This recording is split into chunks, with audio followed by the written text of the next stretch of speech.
السلام عليكم ورحمة الله وبركاته. مرحب بكم في معرض هانية حسن للأساس الفاخر. معنا اليوم يا إخوة صالون أنتريه يتكون من 7 أماكن كنبية، دو بلاس وكنبية ترو بلاس وزوج فتيات ومعاهم طبلة. الصالون ده يا إخوة بارك الله فيكم مخدوم باللؤات ولفيدورهم طعم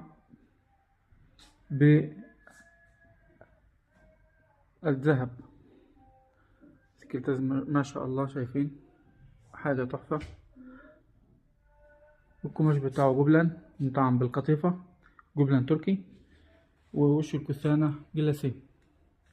صالون كبير ما شاء الله، وفيه 7 ليجوتي، 2 في الكنبية الكبيرة و2 في الكنبية الصغيرة و2 في الزوجفتيات. الصالون ده يا اخوة بارك الله فيكم عامل 32 مليون، واصل لحد باب الدار. المهتم بالأمر يتصل ب0550874630. بارك الله فيكم.